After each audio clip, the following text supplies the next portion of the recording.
Here's my basic model for counseling a couple. Most couples that come to me for counseling want to improve their communication skills and their relationship building skills. So I like to teach a basic model to them.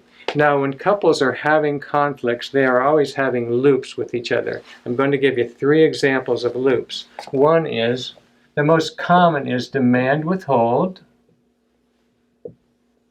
So if one person makes a demand, then the other person is going to withhold, and that's what makes it a loop. So they just go around and around, okay? The second most common loop is pursuer-distancer.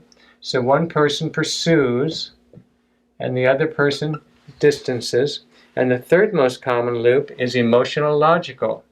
So one person expresses an emotion, and the other person responds with logic, okay? And it's not what this person who is emotional needs to hear. They want to be listened to and validated.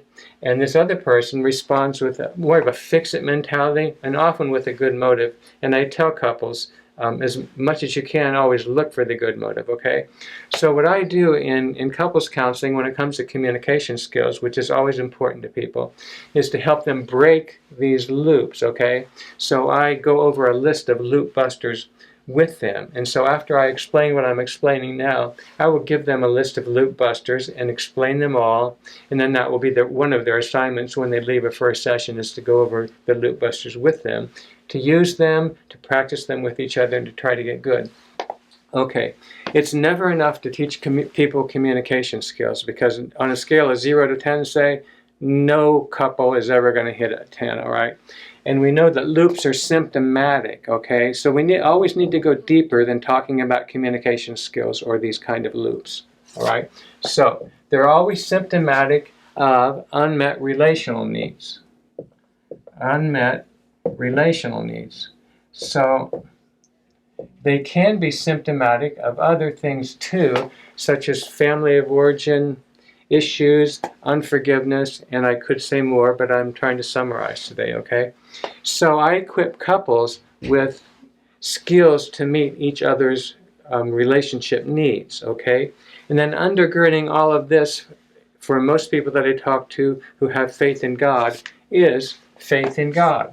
There's a scripture in the Old Testament that says, the eternal God is our refuge, but underneath are the everlasting arms.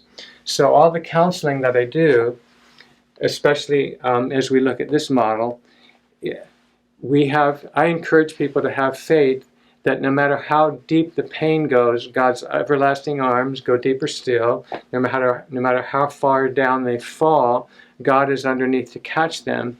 So I'm approaching everything from a Christian faith-based perspective, even if I'm not talking to Christians, okay? I may not use a scripture, for example. And using that perspective, we can weave in faith. Like everything that I'm teaching up here, I could tell you a scripture for, if necessary, and sometimes I do that. But I weave in faith here.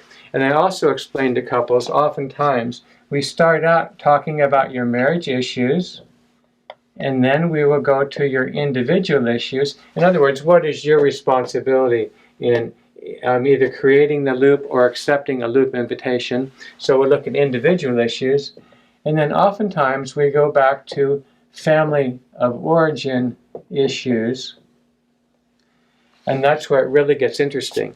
And once we're all on the same page with these principles, then when important issues for couples come up that they need to talk about, I can use communication skills with them, such as always turn a complaint into a request. So I might say to the couple, could you ask her for what she needs right now? Or could you make a request, okay? Or what was the meaning that you attributed to that?